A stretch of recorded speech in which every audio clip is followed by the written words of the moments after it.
And looks like we are very much live right now. And hello, everyone, and welcome to this week's edition of the Just Two Marks Wrestling Recap Show. I am the Athletic Geek, and one more time this week, we are going to do this social distanced with Jedi Jason Kruger, who is here joining me on the other end of the tin cannon string. And Hello. yeah, we have a somewhat interesting show to discuss. We have the horror show that was the horror show The at horror Extreme show. Cruel Rules. We have some NXT news, some a big episode of Impact, or of AEW, and apparently heard Impact was really good, and we'll pose the question to you guys. We'll just get that out of the way right now.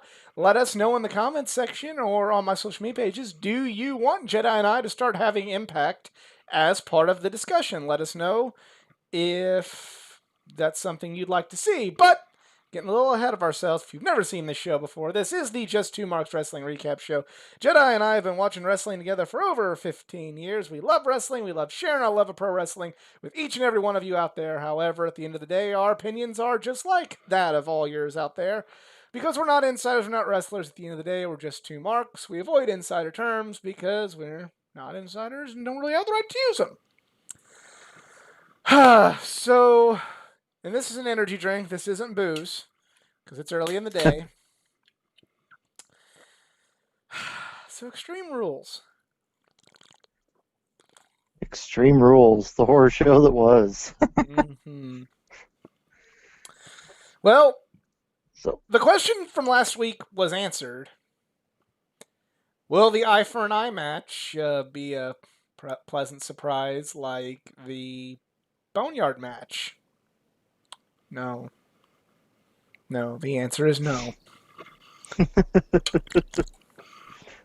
The answer is very much a no.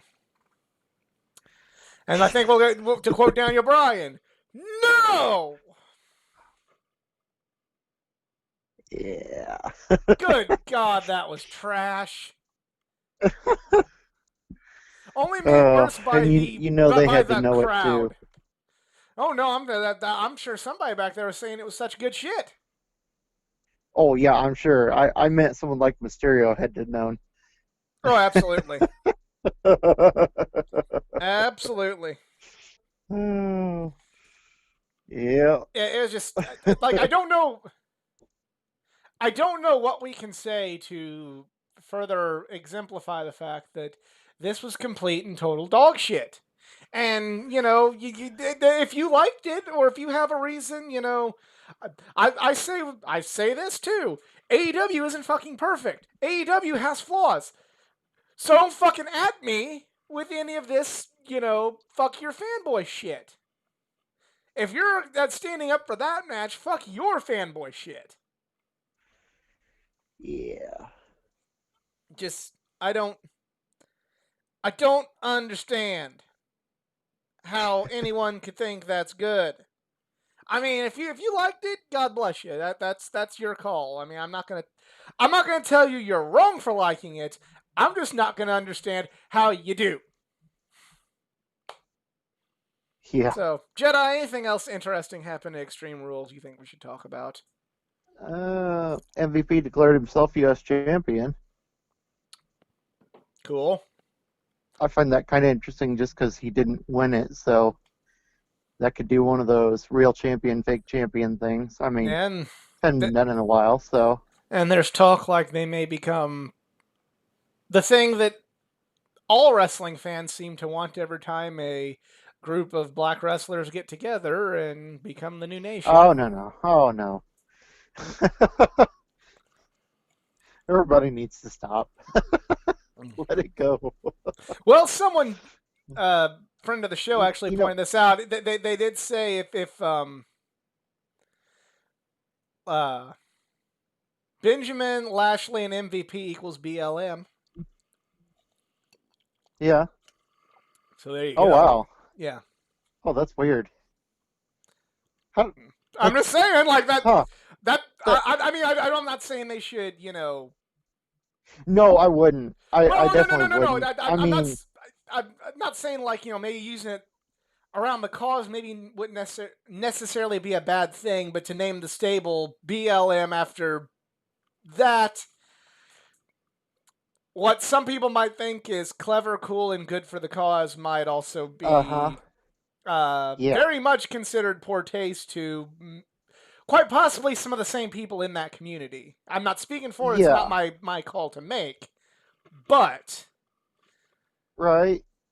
I could see Yeah. how, as clever I as that could think be, I that could would see that be being a little shaky. You know what I mean? yeah. I think that would be an unwise move. So I mean, look for that to happen soon because then definitely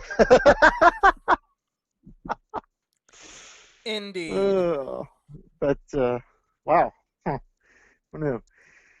Anyway, so yeah, those guys are currently claiming to hold one belt anyway. They should all So we'll defend it see under what the happens when Freebird rule. Apollo Crews comes back and says no. Ugh. Yeah. Other than that, I mean, Sasha tried to declare herself women's champion, and then on Raw, Stephanie said no. So, For the first there time was that ever, whole I was shenanigans, happy. I was happy for Stephanie McMahon. right? Uh, Other than that, I mean, Braun won in the swamp as Braun should have won in the swamp. So, I mean, what else can you say about that? There was no title change, so Yeah. whatever. Yeah. And Ziggler, with as many odds stacked in his favor as possible, couldn't get the job done. Such damaged goods. Let me like. But I mean, what did I say last week? I like Dolph Ziggler. I like Dolph Ziggler a lot. One of the last times I got to do something before the pandemic became, or right as it was becoming as big as it was getting that figure right there signed by Dolph Ziggler and talking to the guy, and he's a really cool guy, and he's very talented, and he's a funny guy, but he has been dicked around, and fucked around with so much. Nothing from now until the end of his run, I can't take him seriously as a threat anymore. And if he does win the title, it would have to take some impeccable writing to get me to take Dolph Ziggler seriously as a threat to anything anymore. And that's not saying it's not because Ziggler has no talent. It's because when they look like they're going to do something with him, and then he just loses, and they look like they're going to do something, then he loses, and they look like they're going to do something, and they lose, and he just threw the U.S. title down, came back at the Royal Rumble. Oh, he does nothing. Oh, he's calling out legends, and he's found his bitterness that he's not getting enough. Does he beat? No, Goldberg beats him in like fucking 2 seconds. Right. He's. I don't want to say damaged goods because I feel bad knocking him. I But mean, he kind of is. I don't know. yeah. I don't know. It's kind of like before the character resurgence, kind of like with Bray Wyatt. It's almost to the point where you're just like, okay, well, he's not going to win anyway, so. Yeah. Oh. Character assassination. Exactly. So Cesaro and Nakamura won the tag belts in a table match, so I guess yay them. yay, they got a belt. So. Right. With no real competition in a tables match. Accomplishments. So anyway, that was Extreme Rules in a nutshell. Really, it was what it was. Yeah. I mean, what can you say about it? Almost dare say it lived up to expectations. Yeah. Yeah, unfortunately. Right. Too bad. Sometimes those shows where you think they're not going to be great at all turn out to be great. So. Oh, WrestleMania 22. Oh man, that's really a very boring thing on paper. Oh look, it's great. Mm-hmm. But yeah. So you want to talk about the fallout the night after on Monday Night Raw? I guess we should. Seth Rollins came out and talked how he did what was necessary, and then he fought Aleister Black because they're still having a fight, and he managed to win. because of Murphy, basically. Nope, you're breaking up a bit. And How about we yeah, now? so huh? Oh, did you lose me for a second? Just a little bit. We're fine now. Oh, It's gotcha. just kind of. Anyway, Rollins beat Black. So yeah, I guess that's kind of still happening. Yeah. This whole Seth Rollins versus Aleister Black and Rey Mysterio and Dominic thing. But Uh, who is Dominic's Poppy?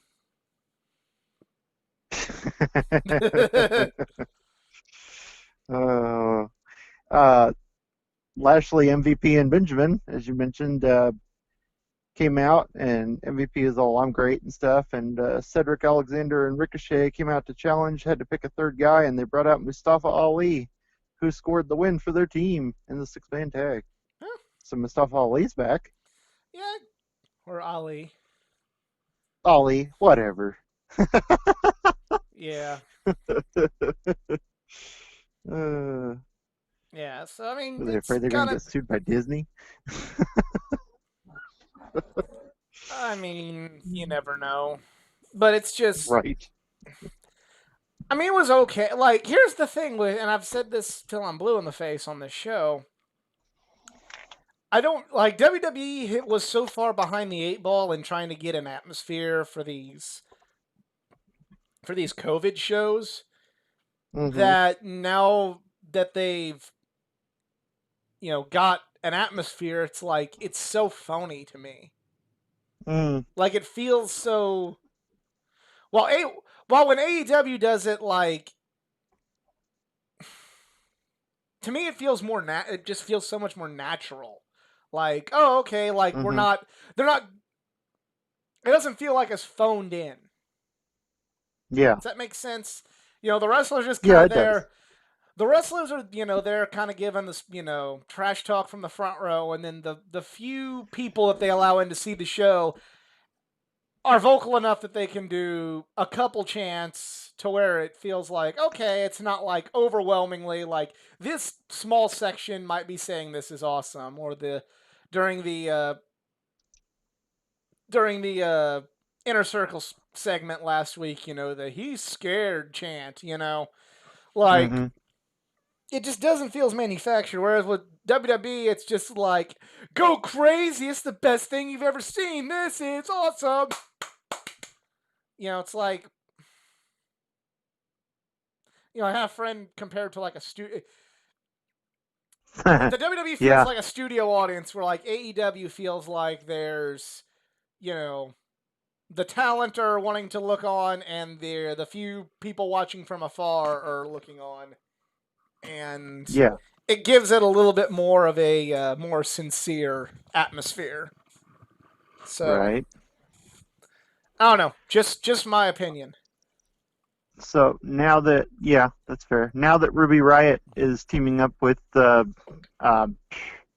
name went right out of my head, Bianca Belair. Now that Bianca Belair is friends with Ruby Riot can beat the Riot Squad. So Ruby Riot beat Peyton Royce in a one-on-one match. You mean the Iconics? So I do mean the Iconics. What did I say? The Riot Squad. The Riot Squad. Nice. Yeah, I'm awake.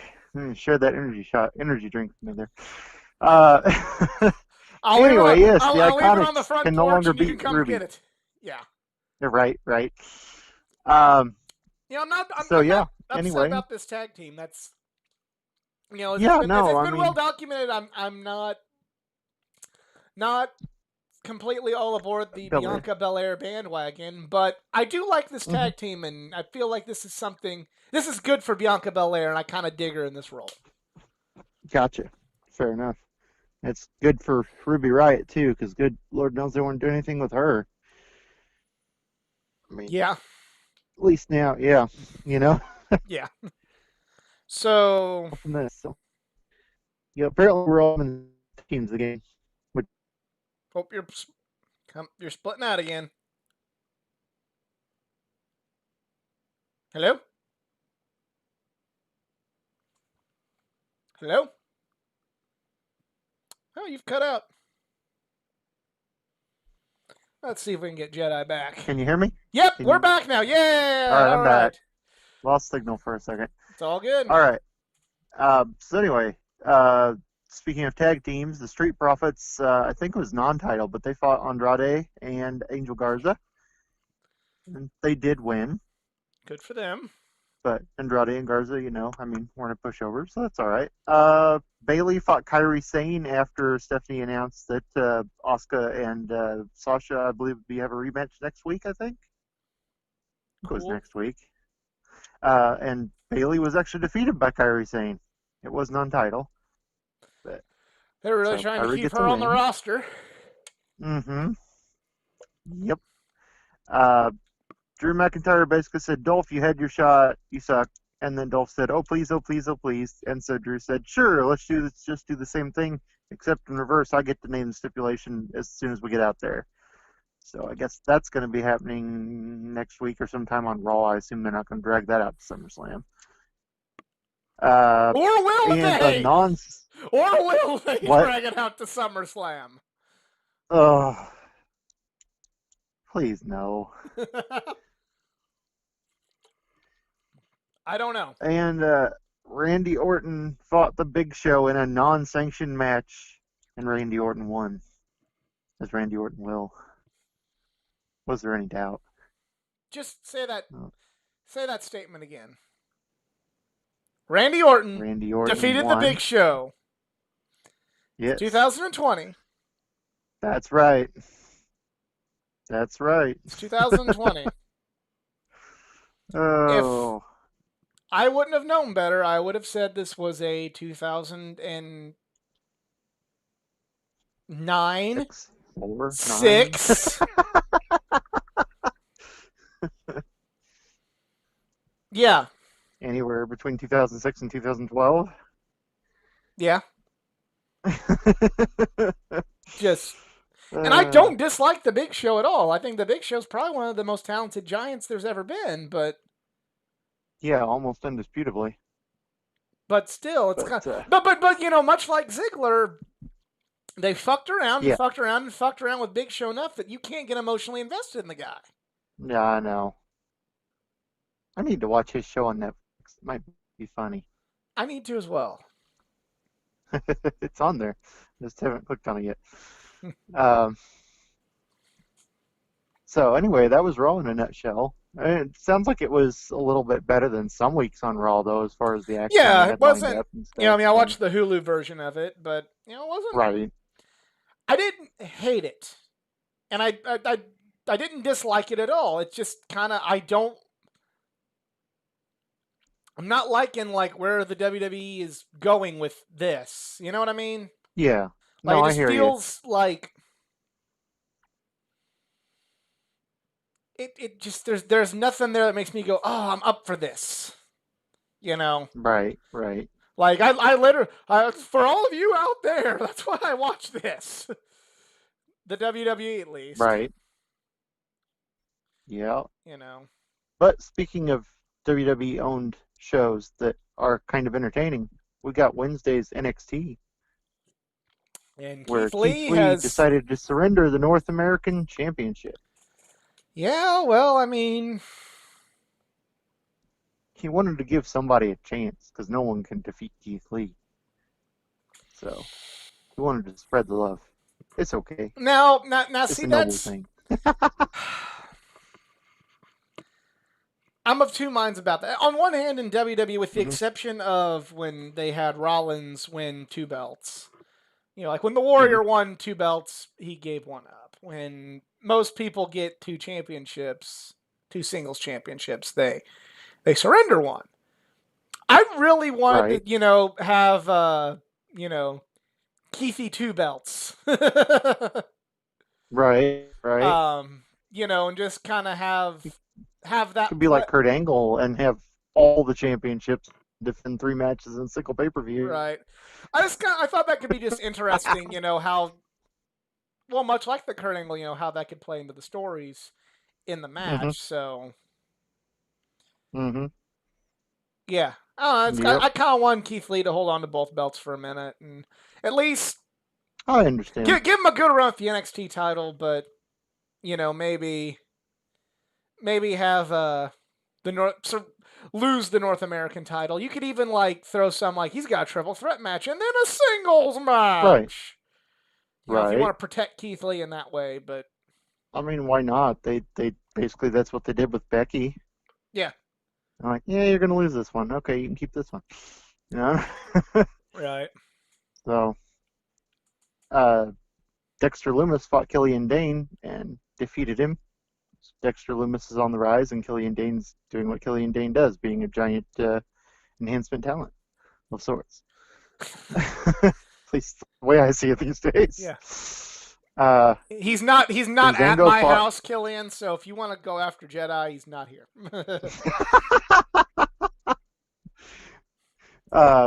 Breezango fought the team of Everrise, which I've never even heard of, and Breezango won, so I'm not surprised. Yeah. I But, like how Breezango is on this. Yeah, On NXT, you know? gotcha. Yeah, that makes sense. Shotzi Blackheart fought Aaliyah and defeated her, and then apparently she has a tank, I guess.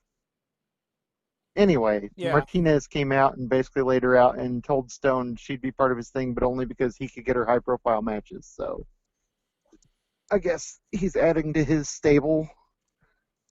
I mean, it's so to cool that, speak. it's cool they actually have a manager on NXT, but Right. But again, they're nobody does managers better than AEW is right now. They have a lot of. It feels like the '80s with all the managers, but they work. You know what I mean? Right. That isn't anything away from the one that they never have really in NXT. stopped working. It's just the WWE quit using them. Yeah, unless it's just like a woman out there with you. That's it. That's the only way a manager worked was. Yeah. Right. Hey, here's a lady. Unless your name's Brock Lesnar, then you have an advocate. But and it works. And I mean, yes, exactly. I can kind of get the idea of less is more. So, like, hey, Heyman wouldn't be as special if everybody had a manager, but I also feel like there's a lot of guys that if they had a manager, maybe some of their negatives could be hidden more and they could focus on their positives. More Paul Heyman logic. Yeah, there's a reason we don't just have, I mean, actually, I don't know how his interview and talking abilities are these days, but there's probably a reason that we have the Murder Hawk Monster with one of the greatest talkers instead of just letting him talk by himself. And we haven't got to see it yet, but I mean, even though Nyla was getting better on the mic, Vicky Guerrero. I mean, Vicky's had so much experience on the mic. I mean, yeah. And I can't argue with that. And they have that obnoxious theme song for Vicky now. Have you heard it? No, I haven't. I'll have to look on YouTube. It's like like they're remixing like the opening as they like are remixing. Excuse me. It's like excuse me. Oh no. I'll have to when we went to a SmackDown taping, the worst, probably the most, the crowd was kind of dead for everything, but we all came alive to boo Vicky Guerrero. Right. Yeah. What can I say? Talent. Yeah. Of sort. Because even we were like, get the fuck over here. I know, right? It's like, oh no, not again. Qualifying match this week for, apparently they're having 2 triple threat matches, and the winners of those are going to go on to have a ladder match at the next takeover to determine who's the new North American champion, if I understood that correctly. Yes. So they had Johnny Gargano versus Roderick Strong versus Bronson Reed in a triple threat one fall match, and Bronson Reed came out the winner. I can't say I'm surprised. To advance over Roderick Strong, and yeah. Yeah, I mean, like, I kind of felt like you needed one big surprise, and there was the surprise. Like, the 2 established singles guys that have been the 2 established former North American champions come up short. Fair enough. Makes sense. Oney Lorcan once again fought Thatcher. I feel like they fought before, but Thatcher defeated him. Because I think Thatcher's kind of the new Matt Riddle, right? Essentially. I mean, not to insult Thatcher or anything. Just saying he No, kind of no, fills that no. niche Like of the the I'm gonna break our rule here. Kind of the shooter, yeah, the exactly. legit fighter. You know. Legit fighter. Yeah. Yep. So he continues his winning ways. Dijakovic fought Cross in what I assume was an unofficial, at least, number one contenders match, basically, for Yeah. Keith Lee. I think Keith Lee already said he was going to get Dijakovic a shot, so, and Cross wants a shot. So Cross beat Dijakovic and then basically had a stare down with Keith Lee. I mean, you got to Yeah, with Killian Cross. If he's that hot, hot, you gotta do something like that. You gotta yeah. use. You gotta get him in that I'm, match. I'm, I probably just because I'm reading it off very matter of fact sound like I'm not interested in that, but I am. I mean, I agree Oh, with me that too. direction. Oh, me So too. some people are probably like, Jedi's not amused by anything. It's like, no, not really. I'm just not inflecting correctly. Right. um, We're doing this in but the yeah, that was afternoon. NXT in a nutshell. Pretty decent mix of. Hmm? So it's kind of weird doing this in Yeah, the afternoon too. Like it is a little weird doing this right in the after afternoon. work and everything. Yep. Before the gym for me. All right, so Dynamite. So AEW Dynamite Wednesdays on TNT.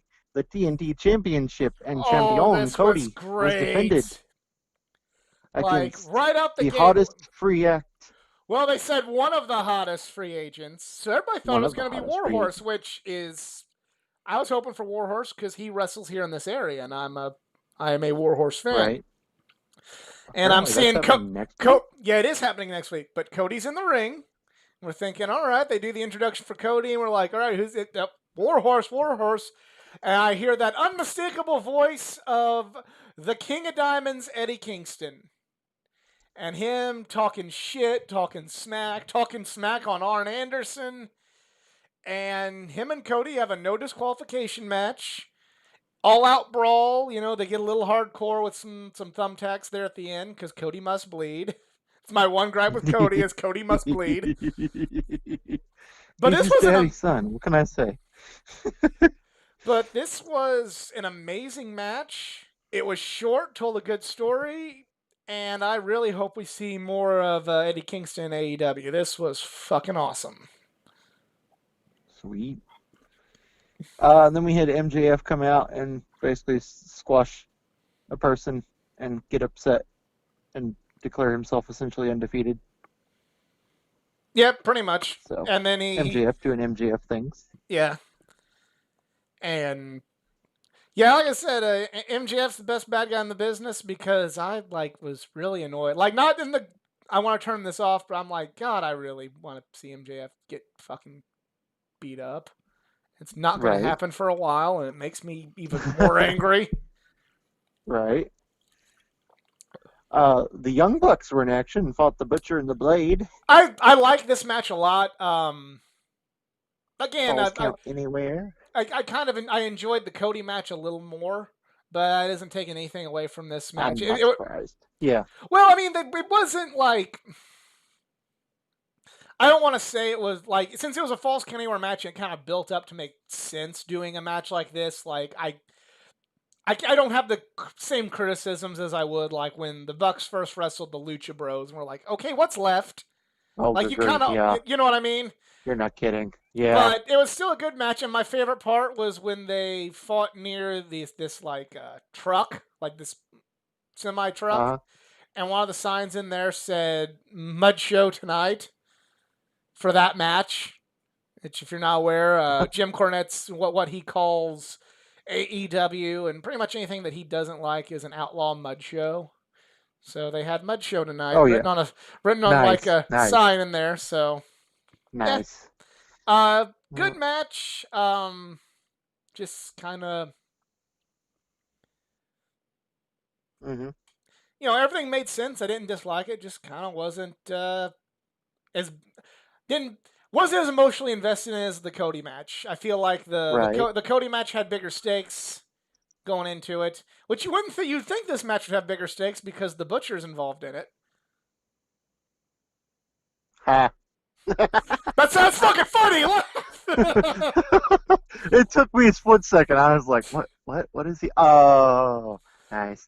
But anyway, um, but I What a mean, they rib. what a rib!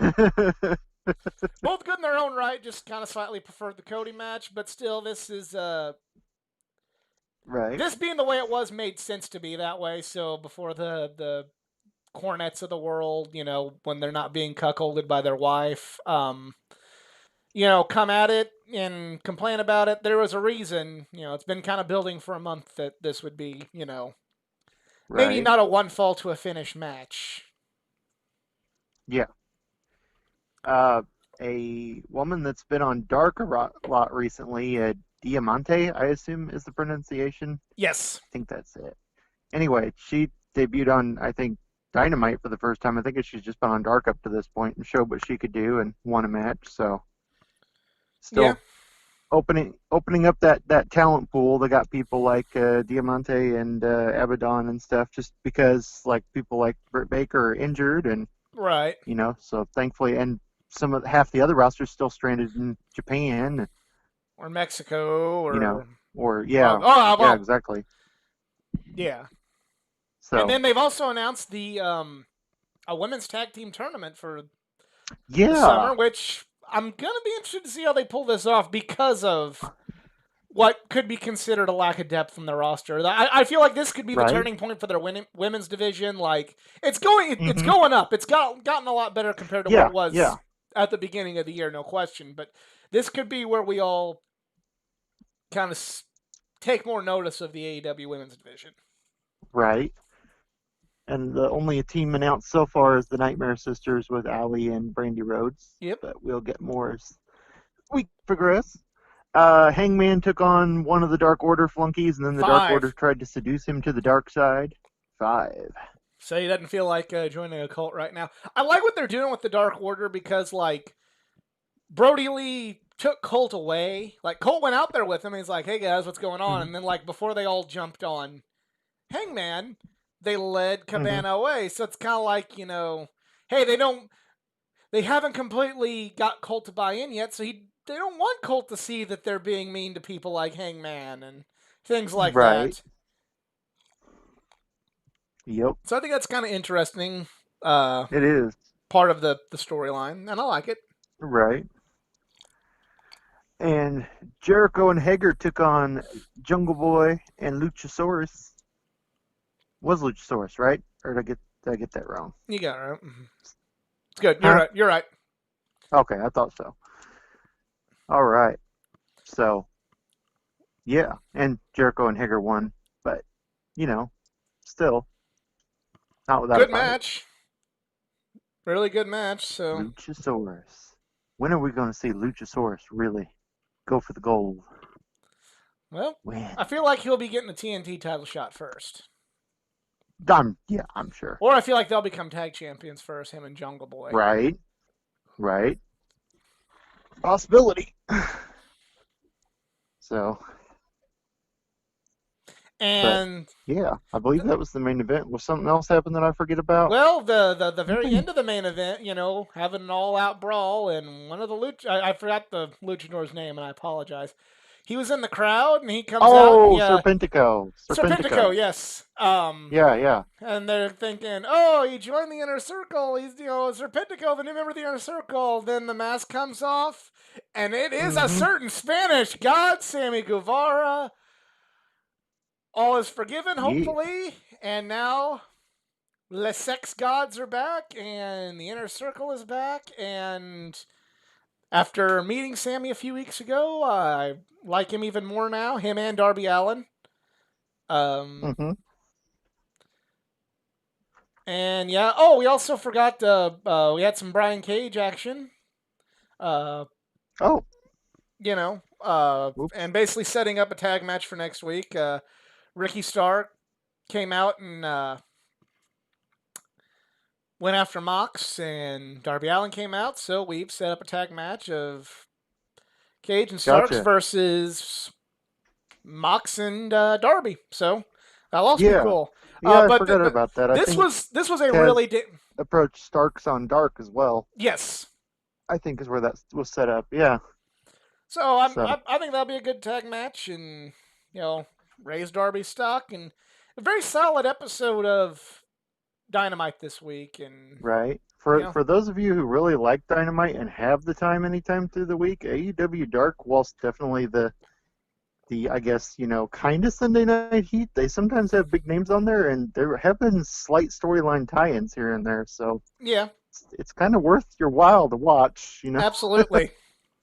So And I believe that's wrestling this week. Thank you all for joining us. If you enjoyed this video, please give it a like, share, subscribe for more content, not just from the world of pro wrestling, but got a new idea for a comic video debuting here in a couple ooh, weeks. So if you're a comic fan, stay tuned for that. Check out the Geeking Out podcast. We've got guests from all around the geek culture world in this area. And go follow me on my social media pages, facebook.com/athleticgeek89, Twitter @athletic_geek89, and Instagram @athleticgeek89. Jedi does not have social media because he's got kids and a wife, a pregnant wife at that, and does not have time for that social media bullshit. But if you got something you want to say to him, let me know and I will forward it along. But for Jedi Jason Kruger, I am the Athletic Geek. We are just two marks, and we're out. Have a good one. yep. Enjoy your weekend, everybody. Boom.